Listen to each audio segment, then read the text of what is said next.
Olá, boa tarde. A sexta-feira chegou, dia 7 de fevereiro de 2020. Está no ar o Jornal Câmara Notícia, ao vivo, 12h31 agora. Quero agradecer desde já a sua companhia e audiência.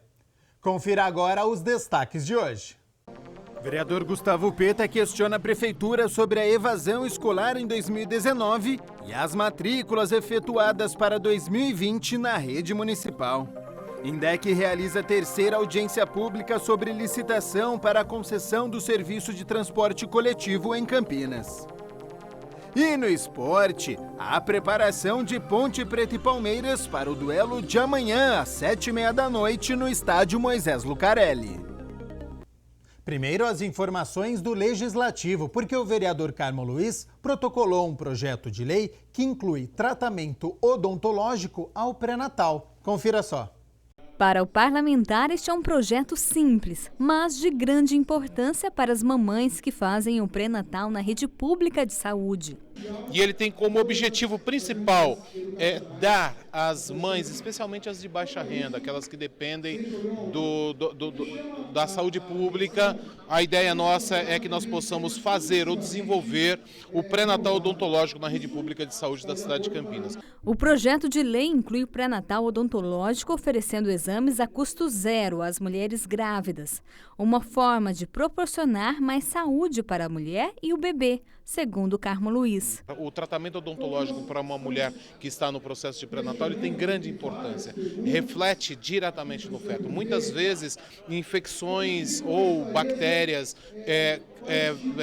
causam até aborto, muitas vezes, ou doenças que são transmitidas ao feto e que, através de um tratamento odontológico, nós poderíamos realmente curar ou proteger esta criança e proteger a mãe. Então, o projeto tem como objetivo principal fazer o tratamento odontológico, ou seja, dentro do próprio pré-natal, termos junto com o médico ginecologista ou que está fazendo o pré-natal daquela mulher, encaminhar ao dentista e o dentista fazer todo o procedimento necessário, ou seja, fazer os pedidos de exames que forem necessários e se essa mulher aí apresentar qualquer tipo de necessidade de tratamento, ela possa ser atendida pelo Sistema Público de Saúde da nossa cidade. O PL vai passar por análise na Câmara.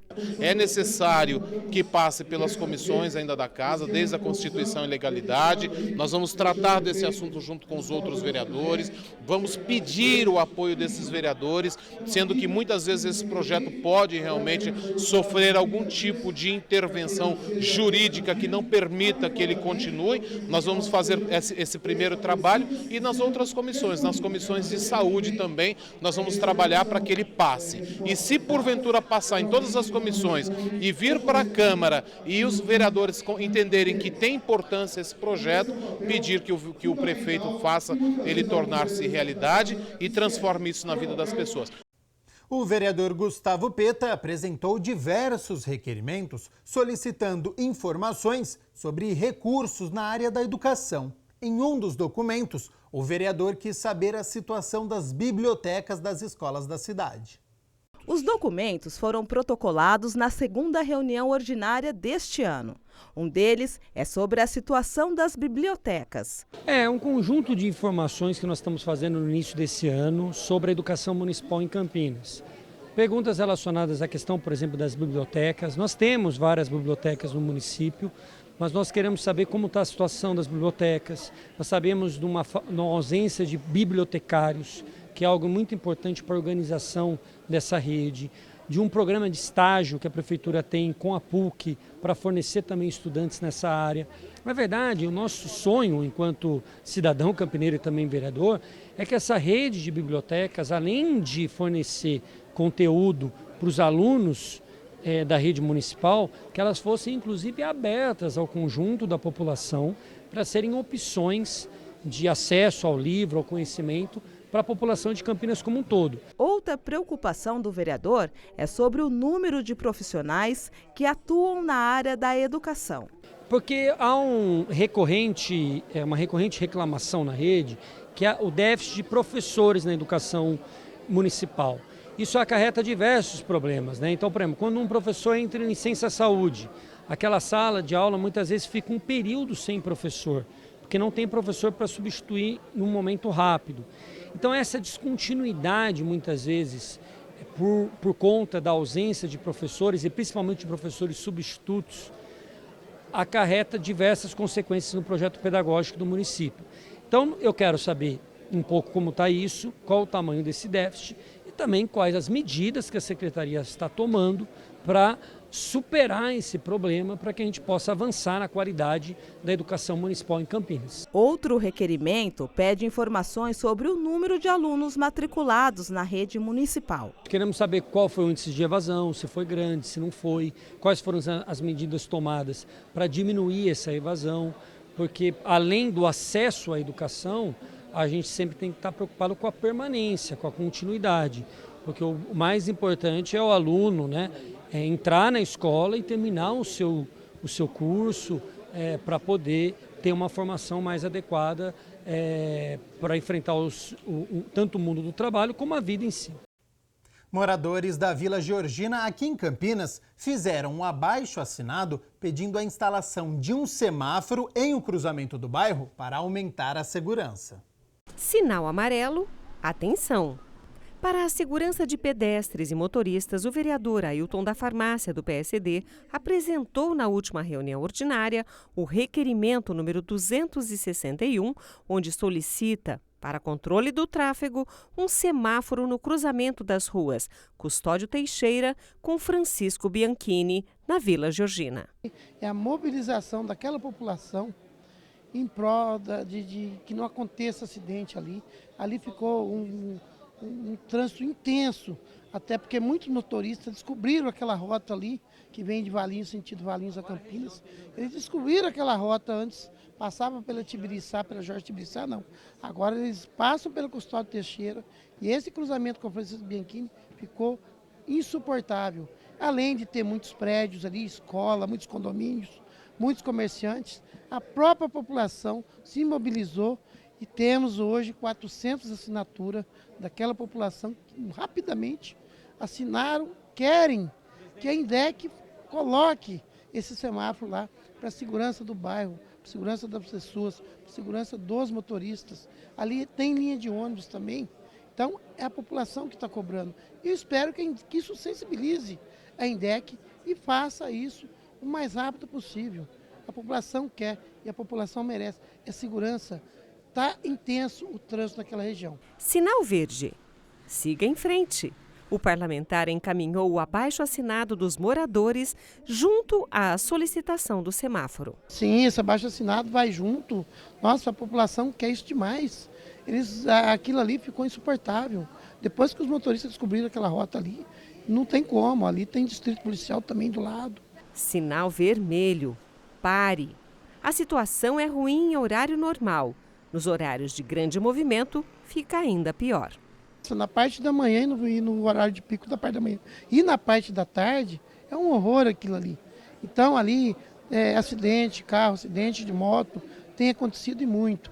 Então os próprios moradores se sensibilizarem, eles querem. E nós estamos também tentando, através do vereador, sensibilizar a INDEC, que a INDEC faz o que a população quer. E a população quer o semáforo. A INDEC realizou a terceira audiência pública sobre a licitação para a concessão do serviço de transporte público coletivo aqui de Campinas. A nossa equipe estava lá e acompanhou tudo. A terceira audiência pública, que tratou da licitação para o novo contrato de concessão do transporte coletivo de Campinas, aconteceu no auditório da Universidade Presbiteriana Mackenzie, que fica no Jardim Guanabara. O secretário municipal de Transportes falou sobre esse novo encontro. Nós estamos cumprindo uma obrigação em função de uma ação civil pública que foi impetrada contra a Prefeitura, contra a Secretaria de Transportes, que se no entendimento do juiz haveria necessidade de uma maior participação popular. Nós já havíamos cumprido o que a lei 8987, que é a lei das concessões, determina, que é a obrigatoriedade de realizar uma audiência pública. Havíamos feito isso em março de 2018. A segunda audiência pública foi em dezembro do ano passado, no Paço Municipal. Cerca de 130 pessoas participaram. O evento foi gravado na íntegra pela TV Câmara. Para aumentar a transparência e participação popular, medidas foram tomadas. Criamos uma que nós chamamos de audiência pública virtual, que foi a criação de um hot site no dia 6 de dezembro, que vai estar aberta até o dia 7 de março, que nesse hot site nós estamos recebendo sugestões, contribuições, o que quer que seja, de maneira eletrônica. Nós colocamos urnas físicas, que a pessoa pode ir lá, dar a sua contribuição por escrito e colocar na urna esse papel, uma outra maneira de participar do processo. E resolvemos fazer 2 outras audiências públicas, como essa. Outras secretarias da Prefeitura estão envolvidas no processo de licitação, como administração, assuntos jurídicos e assistência social, pessoa com deficiência e direitos humanos. A vereadora Mariana Conte esteve presente na audiência. O secretário aproveitou para reforçar e destacar as novidades que o novo contrato vai trazer para o serviço prestado na cidade. Os ônibus, que serão, em grande parte dele, elétricos, portanto não poluentes, nem sob a ótica de descarga de gases pelo escapamento, como também pela ótica de barulho. 37 quilômetros de corredores BRT, operados por ônibus articulados, elétricos, com o que há de mais moderno.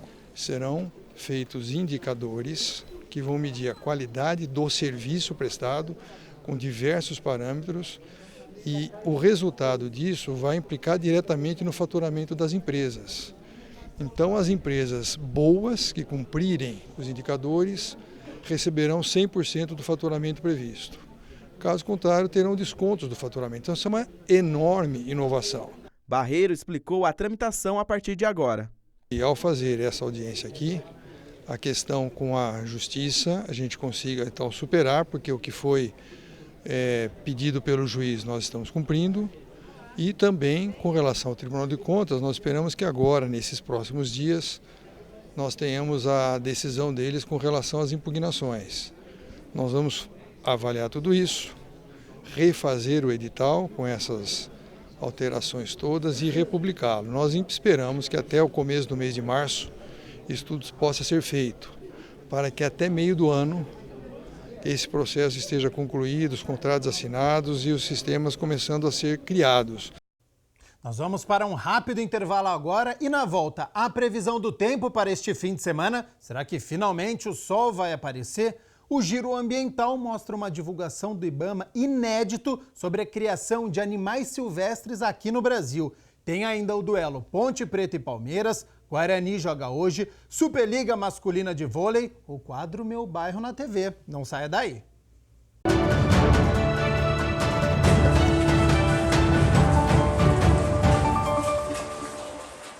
Família Acolhedora surgiu na minha vida há muito tempo atrás. Eu liguei a TV e apareceu outra reportagem do Família Acolhedora. Eu falei, agora é minha vez. Bom, agora eu tenho que falar com a família, porque é uma decisão que todo mundo tem que abraçar. Todos eles, graças a Deus, super apoiaram.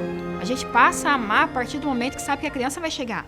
Sem saber como ela é, sem saber o rosto, nada. Nossa missão é fazer a diferença na vida deles todos os dias que eles estiverem com a gente. E que um dia eles vão. O choro da tua saudade é muito pequeno diante de tudo que você passou todos esses dias. Vale a pena.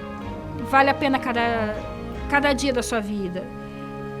A gente ganha muito mais do que oferece para eles. É fazer o bem para o outro recebendo muito mais. Você vai ver que vale muito a pena. Muito a pena.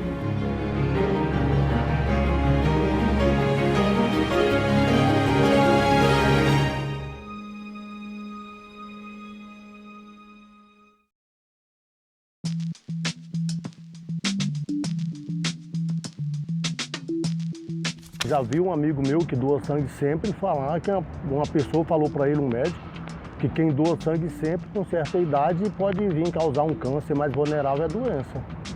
Aí eu tenho medo de doar, eu nunca doei e tenho medo de agulha. Dilmacir, isso é um mito. Não tem como você desenvolver um câncer pela doação de sangue. Infelizmente, ainda existem vários mitos relacionados à doação. Por exemplo, de que doação de sangue vai afinal engrossar o sangue, de que a pessoa vai engordar ou emagrecer. Nós, do Núcleo de Captação de Doadores do Hemocentro, a gente tem trabalhado para educar a população nesse sentido, para tentar desmistificar essas lendas urbanas que ainda existem em relação à doação, tá bom?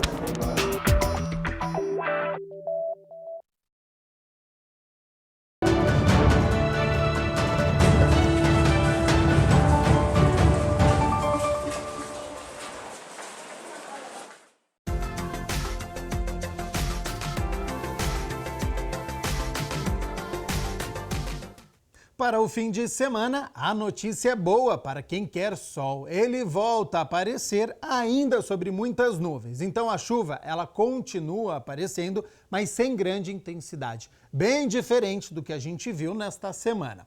Sobre as temperaturas, vamos lá aí na sua tela. No sábado, mínima de 20 e a máxima pode chegar aos 31 graus. E no domingo, mínima de 21 e a máxima permanece nos 31 graus. Hoje no quadro Como Eu Faço, você vai conferir todos os serviços que o Detran oferece pela internet. Olha só.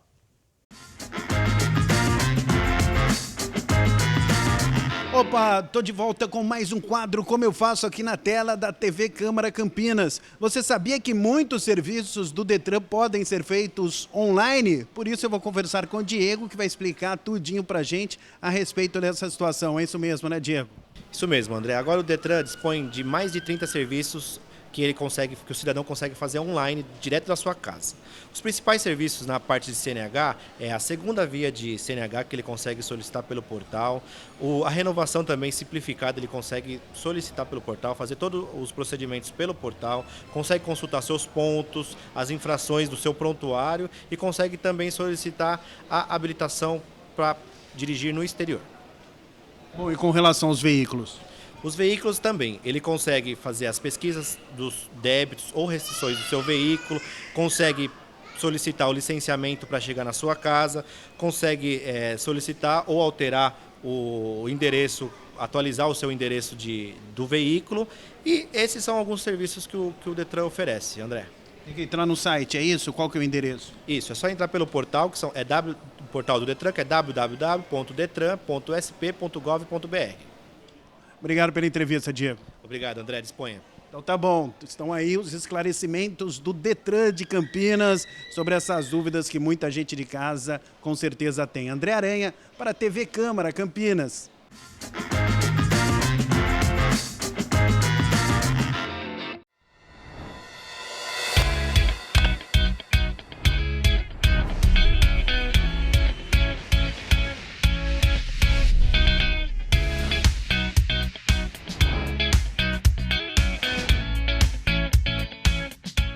Hora de conhecermos a história de mais um bairro aqui da cidade de Campinas. E hoje o repórter Rubens Morelli está na zona norte da cidade, em um bairro que no início era totalmente residencial, mas com o tempo foi acompanhando os empreendimentos comerciais e hoje tem hipermercado, tem um shopping. Onde está você, Rubens Morelli? Boa tarde. Pois é, Gabriel Castro, é isso mesmo. Hoje tem hipermercado, tem shopping aqui no Jardim Aurélia, o local que a gente está, mais precisamente na Avenida Brigadeiro Rafael Tobias de Aguiar, mas nem sempre foi assim, viu? Este bairro começou lá na década de 50 e ele tem essa delimitação aí entre as avenidas John Boy Dunlop, Alix da Cunha, a rodovia Anhanguera e também o antigo leito da Sorocabana, ferrovia, né? E começou na década de 50 justamente com os trabalhadores dessa ferrovia que vieram para cá e teve essa característica residencial por muito tempo, né? Hoje a gente vê que tem clube, tem a escola, o Domingos, o Sávio Monteiro está mostrando aí essas imagens para a gente saber que na década de 70 foi começando a transformar o bairro com o conjunto habitacional Bandeirantes, um dos primeiros da cidade, com essa característica multifamiliar, muitos blocos, as plantas dos apartamentos bem parecidos ou se não iguais, né? E isso se transformou na cidade e no Brasil também essa característica. Depois, na década de 90, veio o shopping Unimart, veio também o hipermercado, quer dizer, o hipermercado veio antes, e isso transformou a realidade do bairro, porque daí teve também os conjuntos residenciais, os prédios verticais, né, mais altos, trazendo muita população para cá. E um dos personagens que vivenciou toda essa transformação do bairro é o Fábio, que está aqui ao meu lado. Ele tem um escritório de arquitetura, morou aqui no bairro por muito tempo. O senhor que é arquiteto sabe muito bem das diferenças e dessa transformação que passou o bairro. Sim, a gente pôde viver bem esse momento de transformação, que foi muito interessante, porque isso trouxe vida para o lugar, né? E também ajudou as pessoas nas suas atividades simples do dia a dia, né? Antes a gente não tinha comércio e serviços adequados aqui, era só o mercadinho, a padaria, a farmácia. Hoje não, a gente já encontra praticamente tudo no bairro. Então, em pequenos deslocamentos, em pouco tempo, você consegue suprir todas as necessidades do seu dia a dia, né? Isso ajuda muito as pessoas e tem bem o conceito de centralidade urbana e de uso misto, que é o que a nova legislação de Campinas está propondo. Propôs isso em 2018, mas começou aqui na década de 90, muito antes. Quando vieram esses grandes estabelecimentos comerciais, trouxe muita gente e daí foi aumentando os comércios daqui, né? Sim, sem dúvida. Não adianta você colocar prédio, edifícios e fazer um adensamento habitacional onde não tem capacidade e suporte de crescimento de outros setores na cidade. Ficam coisas isoladas que muitas vezes não funcionam. Aqui funcionou tudo em conjunto e está modificando o bairro, e isso está sendo muito bom para todo mundo aqui. E agora, esse crescimento não tirou uma característica bacana do bairro, né? Porque as pessoas gostam muito de morar aqui. E nessa avenida em especial, aqui na Avenida Brigadeiro Rafael Tobias de Aguiar, passava linhas de transmissão, né? Para poder transmitir a energia. E na hora que foi retirado esse material, se transformou em uma arborização voluntária das pessoas. Isso, exatamente. Assim que tiraram os cabos, a própria população que mora em frente começou a plantar essas árvores que a gente já viu por aqui. Isso foi muito interessante. A prefeitura aproveitou agora e criou a ciclovia, tirou as torres metálicas e criou essa ciclovia, porque uma das coisas que falta no bairro exatamente é uma área de convívio mais social, falta uma praça mais adequada, né? A gente tem muita coisa de comércio, serviços, mas falta isso também. E isso acho que vai ser um ponto positivo para o bairro. Vai ter inclusive uma academia ao ar livre, e isso acho que vai ser bem interessante para todo mundo aqui, né? Muito legal. Muito obrigado pelas informações, Fábio. Então é isso, você está vendo aí que a ciclovia está quase pronta, ainda falta a pintura. Ali embaixo também, olha, vai ter a academia ao ar livre para todo mundo que vier até o bairro poder se exercitar numa boa. Gabriel Castro. Muito obrigado, Rubens Morelli, pelas informações no Meu Bairro na TV, diretamente do Jardim Aurélia. Interessante, né? Acompanhar essa transformação de um bairro totalmente residencial para o comércio e todas as mudanças aí.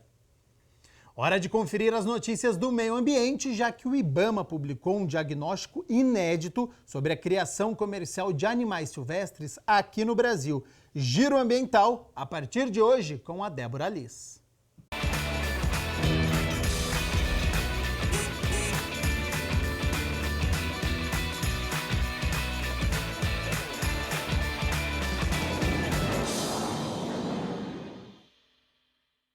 Começa agora o Giro Ambiental com as últimas notícias sobre o meio ambiente.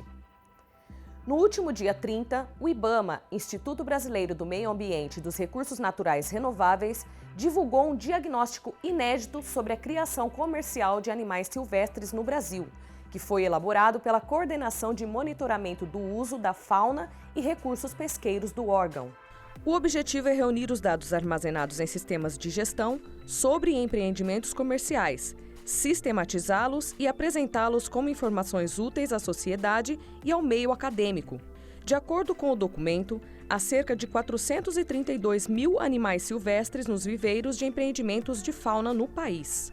O mercado de pets representa mais de 90% do valor total comercializado, conforme dados apurados de 2016 a 2019. Dos nascimentos declarados no Cisfauna, Sistema Nacional de Gestão da Fauna Silvestre, 8,2% correspondem a animais de espécies ameaçadas de extinção, 2.607 de 14 espécies distintas. O diagnóstico da criação comercial de animais silvestres no Brasil está disponível para leitura no site do IBAMA e o endereço é www.ibama.gov.br. Foi aprovado essa semana no Senado o projeto de lei 2950 de 2019, que obriga as empresas que realizam atividades que impactam diretamente o meio ambiente a cuidar e custear todas as despesas envolvendo o tratamento de animais afetados por tragédias. Segundo o autor do projeto, o senador Wellington Fagundes, do PL, eleito pelo estado do Mato Grosso, a iniciativa foi motivada pelos desastres em Mariana e Brumadinho, por conta do sofrimento intenso de alguns animais em decorrência do rompimento das barragens de Minas Gerais. Em caso de descumprimento, o texto aprovado prevê detenção de 3 meses a 1 ano, além de multa. O projeto de lei estabelece também que sejam tomadas medidas preventivas, como o treinamento do quadro empresarial para busca, resgate e primeiros socorros de animais em casos de desastres, desenvolvimento de planos de emergência para a evacuação de animais, limitação do acesso deles às áreas consideradas de risco e ainda a produção e divulgação de materiais informativos. E para terminar o giro de hoje, o vencedor do Prêmio Nobel, William Momot, desaprovou a ação do Brasil em Conferência do Clima.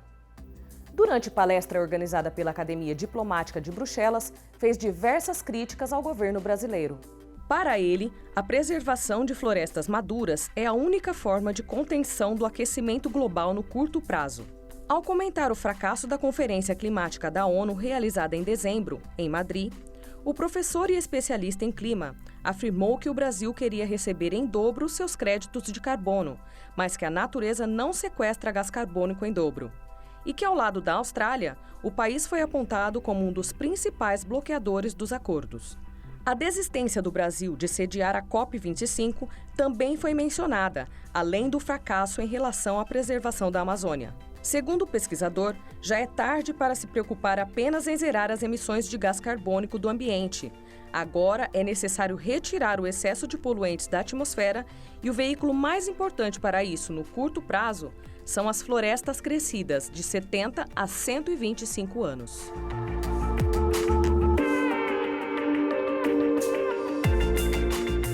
E ainda de acordo com o especialista, as florestas mais novas são igualmente importantes, mas levarão décadas para ter efeito. E o Giro de hoje fica por aqui. Obrigada pela companhia e até semana que vem.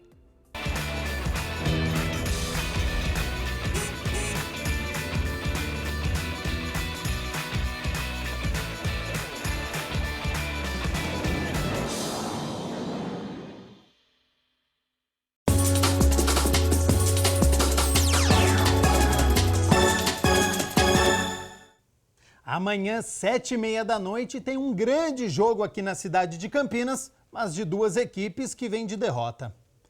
Ponte Preta e Palmeiras se enfrentam no estádio Moisés Lucarelli. De um lado, a Macaca vem de uma atuação apática diante da Inter de Limeira, quando levou a virada por 2-1. O técnico Gilson Kleina, pressionado por boas atuações e resultados, deve fazer mudança na equipe. Sem rendimento como atacante, Apodi pode atuar na lateral direita no lugar de Matheus Alexandre. Se optar por uma atuação mais defensiva, Vinícius Anocelo pode entrar no meio-campo. Se permanecer com 3 atacantes, Matheus Anderson, Felipe Saraiva e Safira disputam uma posição. Do outro lado, o Palmeiras vem de derrota para o Bragantino e quer a recuperação. O técnico Vanderlei Luxemburgo deve fazer mudanças na equipe e o ataque deve ter William de um lado, Dudu do outro e Luiz Adriano centralizado. A partida começa às 7h30 da noite. É jogo de torcida única, os pontepretanos precisam comparecer, tem tudo para ser um grande jogo. A Ponte já venceu o Corinthians e tem mais um grande pela frente. Na segunda-feira, a gente conta esta história e também sobre o duelo de hoje, hein? 7h15 da noite, entre Guarani e Oeste, partida que vai ser realizada lá em Barueri. O confronto começa às 7h15 da noite, hein? O Bugre precisa da vitória para permanecer na liderança do Grupo D. Vamos de vôlei agora? Amanhã, às 7 horas da noite, Renata enfrenta o Cruzeiro, vice-líder da Superliga Masculina, super campeão. A entrada é 1 quilo de alimento não perecível, duelo também que vale a pena você conferir. Então, Ponte Pretanos vão no estádio Moisés Lucarelli, os amantes do vôlei no ginásio do Taquaral, sábado recheado de esportes. O Jornal Câmara Notícia fica por aqui. Lembrando que hoje, às 10 horas da noite, você acompanha as principais notícias do dia. Ótimo fim de semana e a gente se vê na segunda-feira, ao 12:30, ao vivo. Até lá, tchau, tchau.